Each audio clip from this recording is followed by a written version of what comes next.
The Diaries is brought to you by Quesadillas. Breakfast of champions, lunch of heroes, dinner of legends, quesadillas. Yes. Add some beans, add an egg, add some sauteed veggies, filling, cheap, quick, and kind of healthy. A dirtbag staple that can power you through a long day or fill you up after your day has turned into night. That's what the Diaries Plus means to this show. Diaries Plus members fuel it. They make it possible. You are quesadillas. I know that sounds weird, but that's okay. We're rolling with it. Your support makes all the things we are doing, 3 shows a month, reporting on public lands. We are grateful because you make it happen. So please consider becoming part of the 1 in 10 listeners who make this show available for everyone else. Your financial support powers this project, and we know we're going to make it to 20 years, which we didn't always. Link is in the show notes and on our website. Please consider joining the Diaries Plus and powering this show.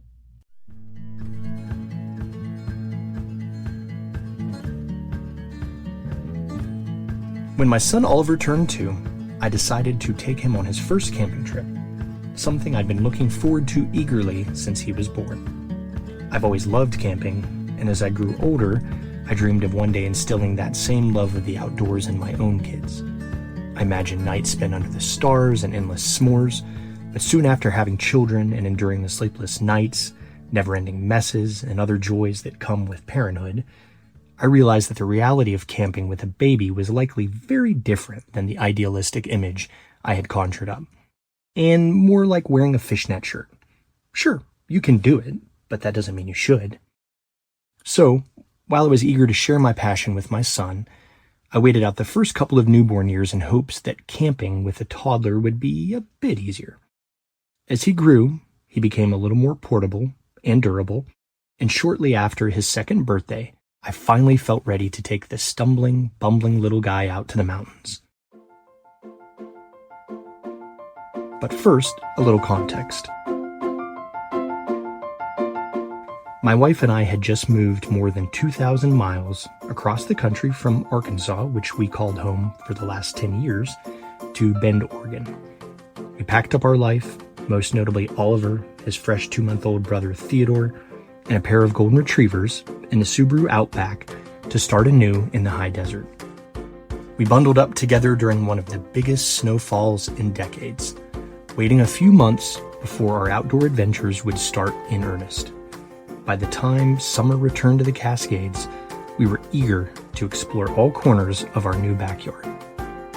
So, one September evening, I loaded up our gear, my son Oliver and his favorite well-loved stuffy Jerry the giraffe, and enough s'more ingredients to feed the Portland Trailblazers, and prepared to head out.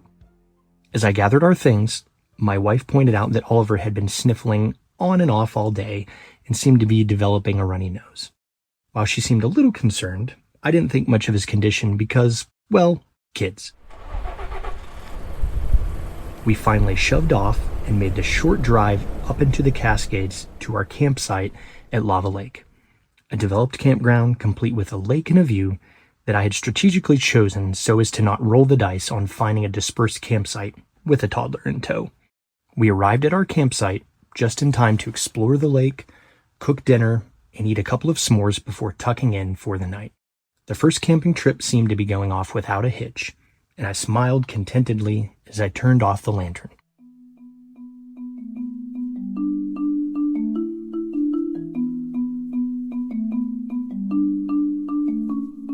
But as it typically does, the temperature began to drop sharply as the sun set in the Cascades, and at about 3:30 a.m., that seemingly insignificant sniffly nose escalated quickly.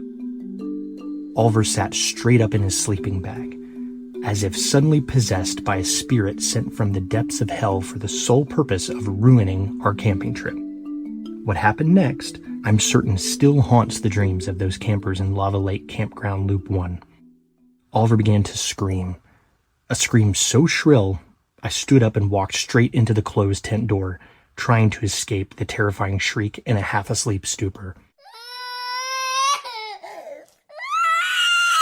Next came the crying, just to be sure I was awake. I fumbled around the tent, tripping over water bottles and sleeping pads as I attempted to cover my ears with one hand and Oliver's mouth with the other. I soon realized this was pointless and redirected my energy to frantically searching the dark tent for my headlamp. I quickly turned it on, then immediately regretted that decision. Snot was somehow coming out of every orifice, and Oliver's face was now a dark shade of what I can only describe as angry red. I tried not to panic, gently reassuring him with my best, "Hey, buddy," and "It's okay." But, buddy, it wasn't okay. I could hear the sound of nylon rustling in nearby campsites and the whispers of confused and terrified campers. While I didn't love the idea of ruining their peaceful night's sleep, what was worse, Oliver's condition seemed to be deteriorating by the minute. He was now gasping for air from all the crying. Plus, the screaming hadn't stopped. And then there was the snot. Where was it all coming from? I checked the time. 3:45 a.m. I quickly thought through my options and realized I really only had one. I grabbed Oliver, a blanket, and jumped in the car, abandoning our campsite and gear. We sped, responsibly, through the dark campsite and onto the Cascade Lakes Highway. I pointed the car toward town and the one place that I knew could provide exactly what Oliver needed at such an ungodly hour.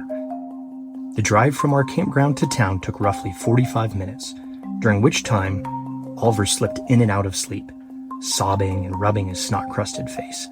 "Hang in there, buddy," I repeated softly, reaching behind me to rub his little leg as I drove.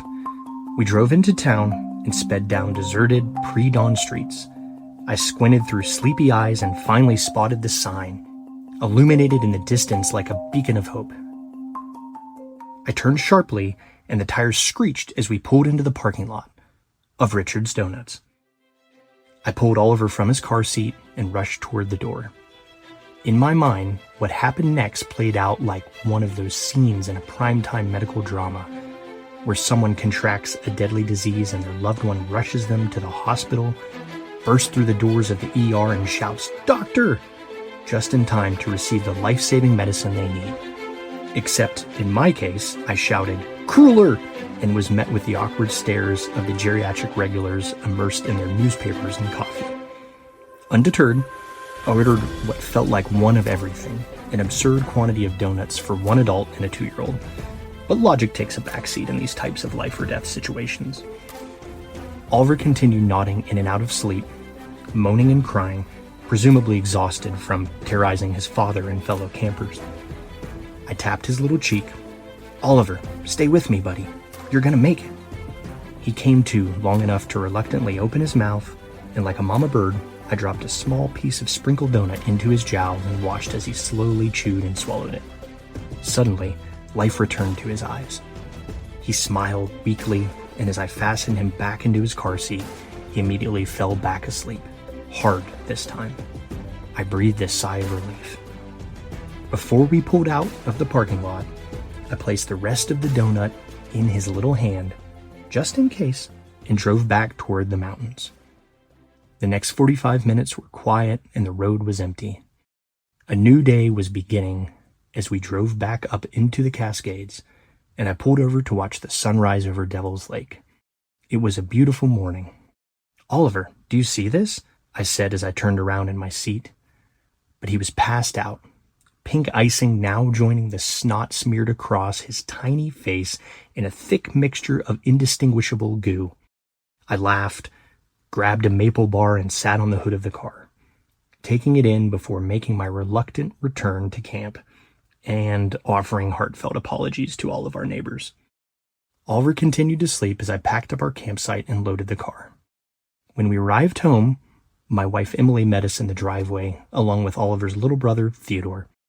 "How was the trip?" she asked pleasantly, but her cheerful expression soon turned to one of horror as I pulled Oliver from his car seat and attempted to stand his limp body upright.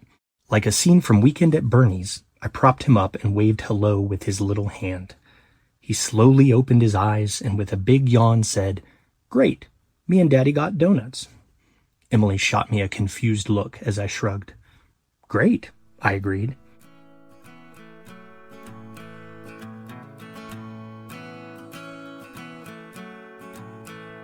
Our brood has now grown to 3, Oliver, Theodore, and Eleanor, all of whom love camping.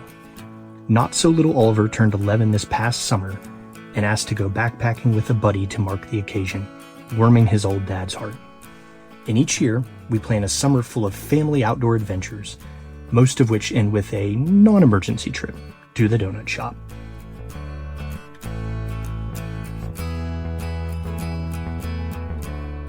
I'm Tyler Neese, and this is my short.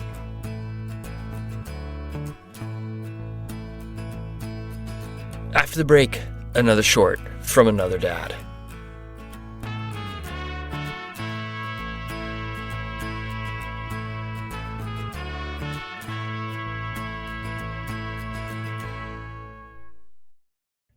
I went running yesterday, and that was awesome because I had to take a long time off because I hurt my knee. Boo.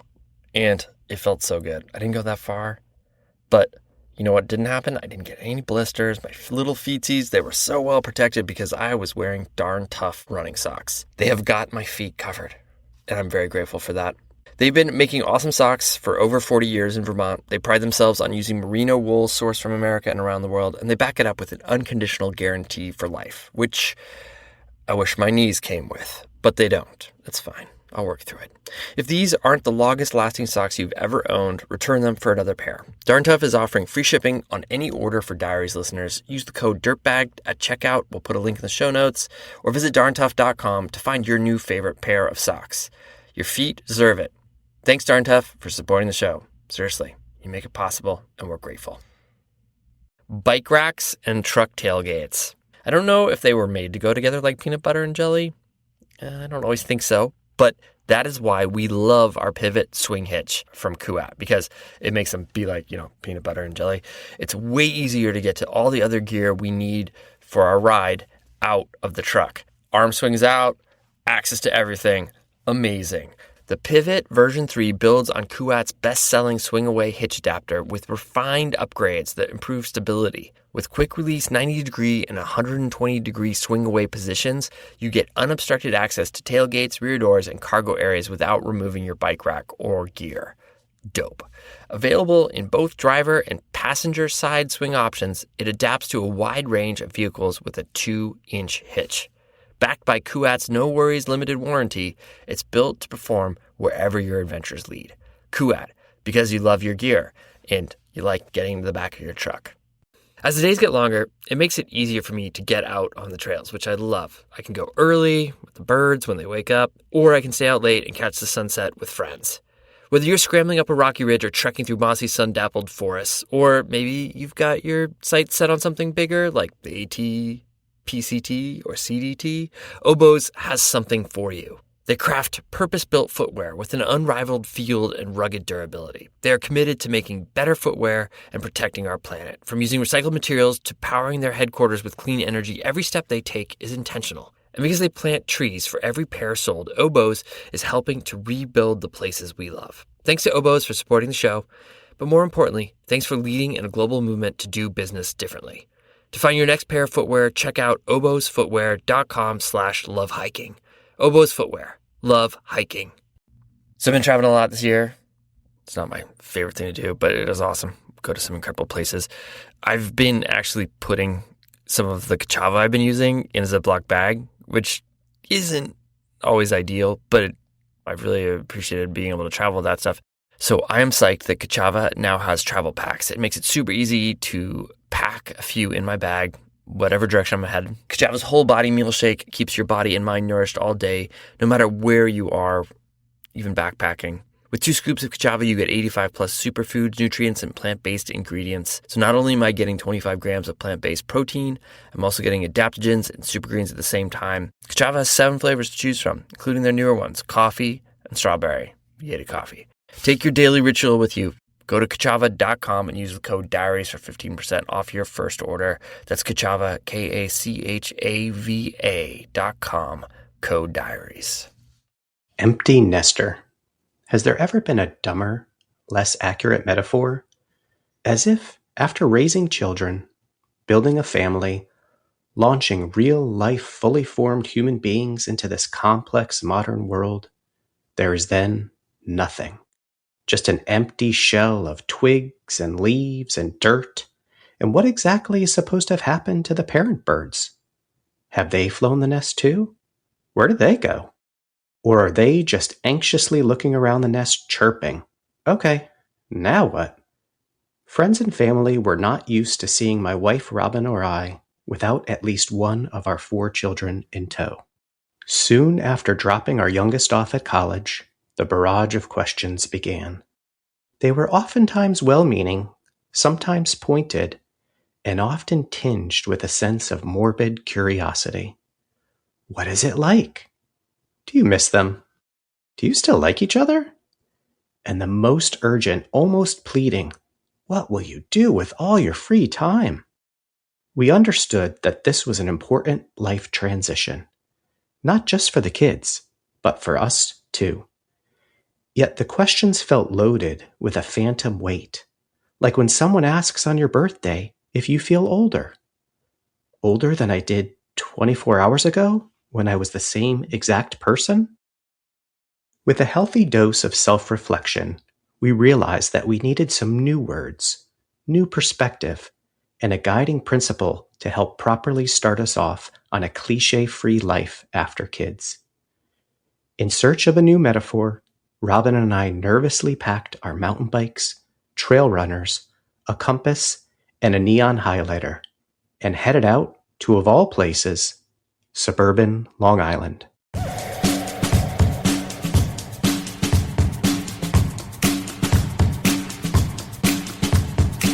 Adventure racing has always occupied a unique spot in our imaginations. Back in the late 1990s, when we were young graduate students, falling further in love towards marriage and building careers, we would unwind on the weekends skiing, hiking, mountain biking, and camping with friends. And so, when we first saw videos of these crazy races called the Raid Gauloise and Eco Challenge, we were captivated. What could be cooler? Moving through exotic locations with a team of friends, tackling outdoor challenges, all while having to navigate your way with only a map and compass. While we didn't drop out of mainstream life and sign up for an elite adventure racing crew, we did carve out our own path to adventure. We opted for a life of minivans, not Range Rovers. Lazy autumn hikes, skipping stones and catching leaves, rather than muddy runs up a mountainside in Borneo. We were a motley blur of training wheels, purple helmets, and tiny smiling faces strapped into kid carriers strewn across the rail trail, looking for the nearest ice cream stand. Not at all a well-oiled, single-file machine screaming down a rocky path with headlamps on, desperate to make the next checkpoint. But those days were now a collection of memories and nostalgic photos. Occasionally, we are able to juggle schedules and unearth bargain basement airfares to get everyone together in one place for a too-short vacation. More often, we simply enjoy experiencing their warmth and hospitality as the kids host us. We beam as they guide us on their favorite local hikes and share their favorite local breakfast spots. They are building nests of their own. In between those vacations and visits, we started to feel the edges of a new space. Time to stay home and bathe in the unbelievable silence of a now too big house. Time to catch up with old friends and make a dent in the pile of books on the nightstand. And most promising of all, time to reconnect with our shared sense of joy in pursuing outdoor adventures. It was time to get out there again, just the two of us. When we stumbled across the invitation to join the Long Island Orienteering Club for a beginner-friendly adventure race, a mere 3-hour drive from our house, we quickly signed up. Yes, we'd been delayed by a quarter of a century, and no, this was not quite the exotic locale of the 1990s races we enjoyed on television and VHS. But here was our chance to compete in our first adventure race.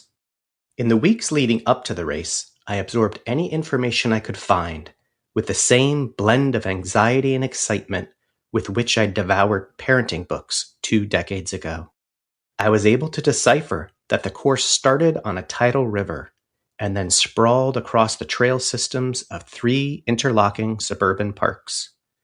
I knew we had 6 hours to locate control points, each with a unique code word written in black Sharpie.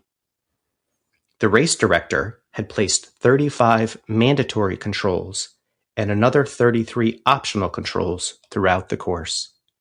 Whoever collected the most correct control codes in the shortest time would win. I figured if we concentrated on the mandatory controls, we'd be fine. Except, well, my research had prepared me for the reality of adventure racing about as well as reading parenting manuals had prepared me for the reality of comforting a colicky newborn at 2 a.m. Robin and I bickered on the ride between the hotel and the racecourse as we made several wrong turns and U-turns. This was not an ideal way to start a day that would demand precise navigation and teamwork.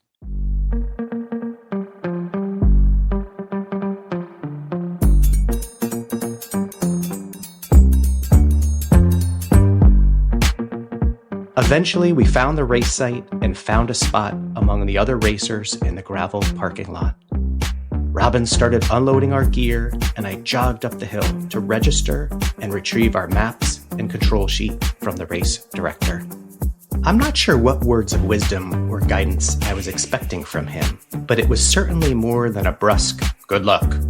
I spread the maps out one by one over the hood of the car and highlighted a tentative route that would take us from control to control through each of the 3 stages, with a pit stop in between to swap out gear. First up, we would tackle a short mystery prologue, which was meant to create separation between the racers before we launched our kayaks. After the 6-mile kayak, we would grab our bikes and ride 11 miles through 2 different parks connected by a short stretch of suburban streets. Finally, we'd drop our bikes back at the car and run a 6-mile loop, ending back at the Hilltop Registration Pavilion. The day passed by in a blur of motion. We made every rookie mistake imaginable, and then a few more just for good measure. To start the day, all of the racers piled onto a retired school bus that would take us to the small riverside park, which doubled as the prologue site and kayak launch. Looking around, we noticed that everyone was wearing their trail runners. We had thought this through and wore our sandals because we did not want to spend the rest of the day in soggy sneakers. What were they thinking? What we didn't realize was that the prologue required a bushwhack through woods covered in leaves, dead branches, and spindly weeds. Wet shoes now seemed like a smart trade-off for cuts, scrapes, and stubbed toes. Similarly, we'd waited as the other racers fussed with their kayaks and paddles. We were seasoned kayakers, so we simply grabbed paddles and life jackets, threw them into our assigned tandem, and dragged it to the riverbank. We'd assumed these folks were slower because they must be beginner kayakers. It didn't take us long on the river to be reminded that we were the rookies. The slowpokes had actually been taking their time to adjust their seats, something we didn't even think to do. As a consequence, not only did we lose much-needed leverage from improper foot placement, but we also periodically found ourselves unintentionally high-fiving with our paddles as we tried to coordinate our strokes.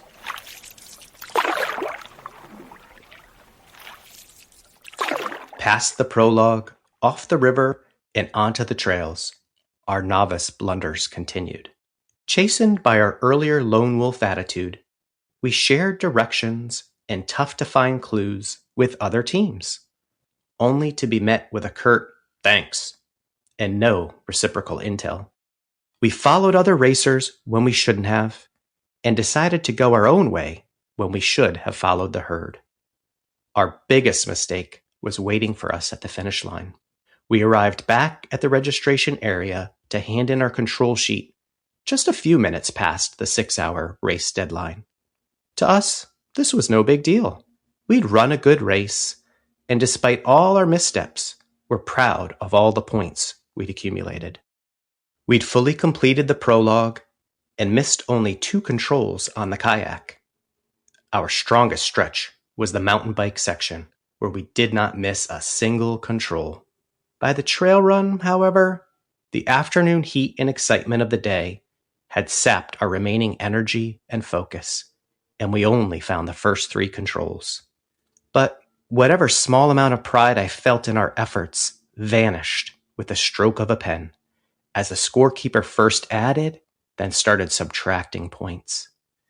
In all my pre-race research, I had overlooked one crucial rule. For each minute you arrived past the cutoff, you lost a point from your overall score. And just like that, 13 hard-earned control points disappeared from our total. As anyone who has hiked with kids knows, snacks solve everything. We sat down at one of the picnic tables to listen to the race results, cheer on the other teams, and feast on some well-earned trail mix. Slowly, I gained a little perspective. Despite all the missteps, our race results were still respectable, if nothing to brag about. As he handed etched pint glasses to the winners, the race director even announced that the course turned out harder than he expected. In fact, only the winning team cleared the course, meaning they collected every control point. At the end of the day, we finished 16th overall out of 22 teams and 4th out of 6th in the mixed couple category. I'd like to think that, but for our time penalty, we could have finished 2nd in our category and within sight of the overall top 10.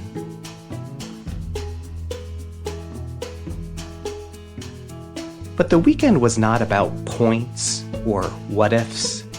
It was not even just about having a fun, adventurous weekend. If that were the goal, we would have headed north to the mountains and fallen asleep to the sounds of a babbling brook instead of the Long Island Expressway.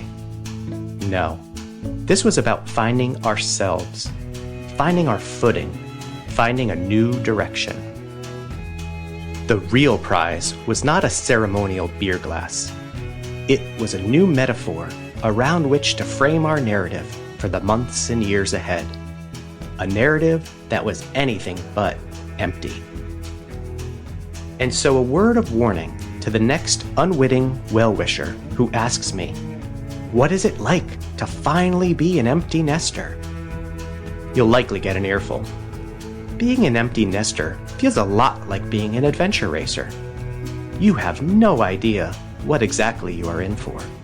Sure, you have a map and a plan. You've read the rules as best you can, but there's no amount of research that will prepare anyone for the reality of the course. Some stretches will be easy.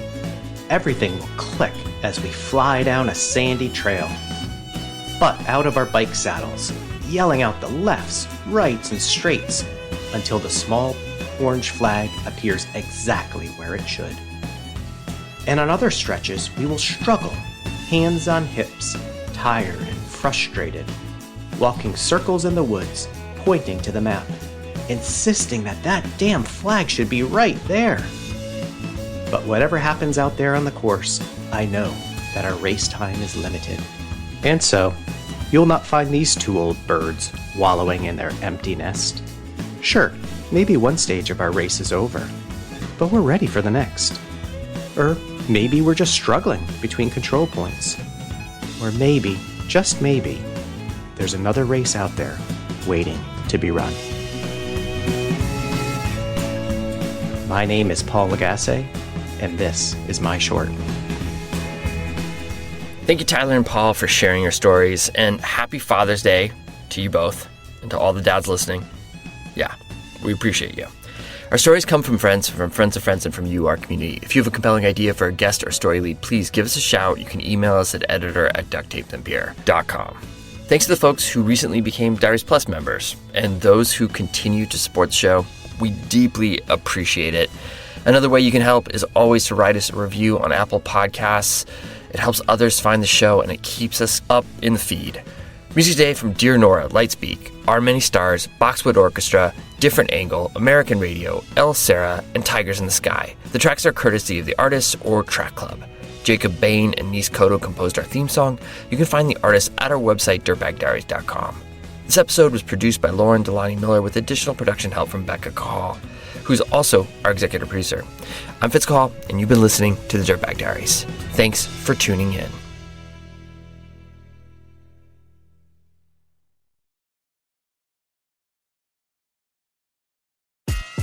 Welcome to And Then What, the segment where we break down the headlines and figure out what the hell's happened since then. So it's summer, which is incredible. We have perfect weather right now. It's great. I hope it stays that way because summer for a lot of us has also become synonymous with wildfire and smoke. From 2020 to 22, wildfires far surpassed the 10-year annual average of 1.2 million acres. Those record years, they were sparked by extraordinary heat and drought conditions. This year, we're kind of worried the similar thing is going to happen. 80% of snow tell sites, these are the sites where water content and snow are measured. In the West, many of these sites, they met the criteria for snow drought. There's less water in the system.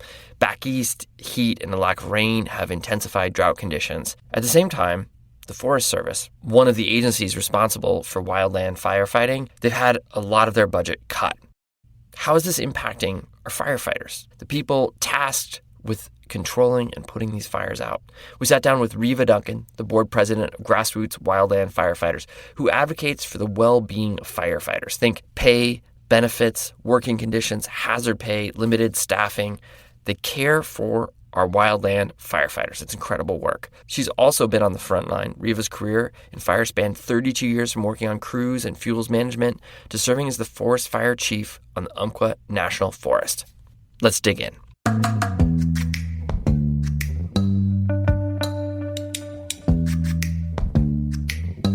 Grassroots Wildland Firefighters released a report detailing that wildfire prevention preparation was down 38% in 2025. Can you talk about what were the factors that led to that decline? We took a snapshot of the last 4 years because we didn't, 1 year doesn't tell a lot of the story.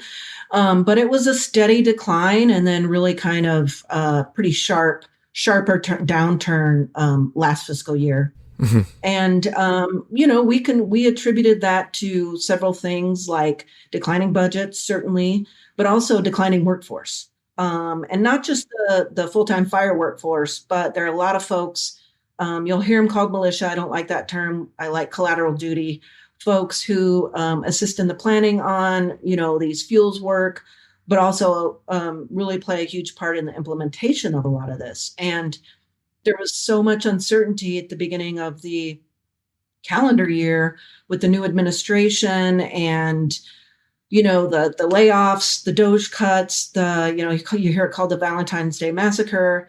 And so that just threw a lot of things, there wasn't a lot of work getting done because of a lot of the uncertainty and not knowing and not having the people. And there wasn't just a focus on that. So that definitely contributed a lot to it. So this was something that was trending in this direction of even though the fire seasons have become more intense, there was a sort of slow degradation in the preparation for wildfires. And then it was exacerbated by everything that went on in the beginning of 2025. Yeah. Yep. You got that right. Across the West right now, it has been a historically low snowpack. Many states have already entered into drought. There's obviously with that an increased risk for fires. When you see this happen, we see preparation down, you see drought up. As a firefighter, where does your mind go? First about the West, the low snowpack, the drought. But I live in Asheville, North Carolina right now, and we're in a statewide burn ban. And it's the Southeast's spring fire season right now. And so there are pretty catastrophic fires already in Georgia and Florida, homes being lost. Mm-hmm. And so I like to remind people it's not just a Western problem. And then if the East plays into it, where we have droughts in the East, where we normally don't, usually the East greens up, the humidity comes up. And so all those folks can support the Western fire season. If the East stays in persistent drought and doesn't get the rain and still gets fires going into the summer, mm-hmm. then that is, a focus on having and needing resources in the Southeast and the East in the summer, where normally we can shift those folks to the West. So I think about already a tough place we are with staffing and having enough people, but then that could just really, really affect the capacity of firefighting, as we go into the peak Western part of the summer. So I do think about that. I do have concerns about that. My concern always falls with the firefighters. My organization advocates for the boots on the ground. And I just think about, another huge burden shared by the people on the ground doing the most dangerous and risky work. And that's, I think, why we're seeing the numbers in the workforce have been declining. Yeah.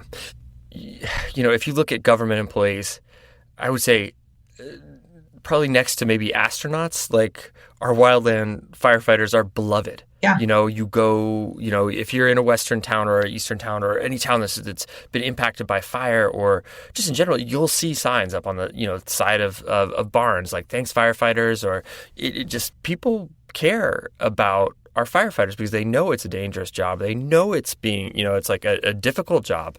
And it seems like on a level that despite all that care from the public or concern for firefighters is that these people aren't being treated as well as they should for how difficult a job they have. Do you see it like that? There's a gap. Yeah. And I think, it used to be that the wildland firefighters were in the back country and they didn't roll through Main Street USA like we have our structure fire departments. And so they were largely unseen and misunderstood. And I think my organization has helped with that. Certainly some of the media attention on wildland firefighters has helped the public and even legislators understand this workforce and the sacrifices they make. And so, but they are beloved. But again, I think people still don't understand the differences, and the federal workforce can be dispatched anywhere in the U.S. and its territories. And so they're not sleeping in a fire station and work 3 days and off 4. They're away for 2 weeks minimum, sometimes 3 weeks, and back home, maybe they get their R&R in place 2 to 3 days, and then they're back at it. And so it's a very, very demanding profession. Mm-hmm. The Forest Service recently announced a major reorganization. They shuttered research stations. They've kind of consolidated many of the districts. Some of those research stations were conducting long-term studies of wildfire risks. How will that impact wildland firefighting? Like, how does it impact the firefighters? I do have serious concerns about, we've already lost researchers who took the deferred resignation and the early buyout. We've already lost them, a lot of them. And so I worry about this consolidation and that we'll lose more researchers and then we'll lose more research. So it is very concerning. Is the agency being set up to fail? So it either can be turned over to states to manage, right? There's a big state agreement now between the Forest Service state of Utah, the Forest Service state of Idaho. And so I don't think it's paranoia. I think it's a valid concern, knowing what the administration, prioritizes and emphasizes, and they like privatization. But I think it's really also terribly naive to think that if you privatize or even put them under state agencies, that this federal workforce will follow and go along. And I can tell you a lot of them won't. So it's not a trade-off. It's not, a 1-to-1. And I think people are thinking about, well, what's the next shoe to drop, right? What is next? And so, it's in the back of my mind, certainly, because you can't just, keep cutting the budgets, which then cuts the workforce. And it's already in a really terrible place where people, are being forced to do more with less. And you get to a point where you get to the breaking point and there's not a lot people can do. So, yeah. Yeah. Does it feel like we're close to that breaking point? I don't think so. I don't think we're there yet. And hopefully we won't get there, but I think people need to be thinking about that. We want to give people a way to take action, maybe that people can help out. What are ways that we could support our wildland firefighters right now? Or there's specific asks that we should be reaching out to our elected officials about? Right. Well, you asked me about this upcoming fire season, and it looks dire. We still need the ignitions, right? The conditions can be awful, but if we don't have the ignitions, then we're okay. And so it is a lot of unknown. The conditions can set up. And, if we get dry lightning, we can't control that. But we need the public to really think twice about what they're doing. We need them to be really, really careful with campfires. We need them to be careful with burning debris in their yards. We need to make sure they're securing the chains on their vehicle if they're towing something, because 90% of wildfires are caused by human beings, and usually it's preventable. Right. So we really need the public to help firefighters out by let's not start those fires, right, where we can control that. When we get into the advocacy, our website has a place where we make it really easy on people to contact their own legislator. They don't have to work, look anything up. They punch in a few things like their zip code, and we'll take you to that. And so when you hear about proposed legislation, or if you just want to get a shout out to support wildland firefighters, that's a great place to start too. And then we have a newsletter that we put a lot of information out there with pending legislation, what's going on within the agency and the professions. And so if people want to sign up for our newsletter, we have a lot of timely information. And so we want people to be informed, and we want the people who love our wildland firefighters to understand what they're facing.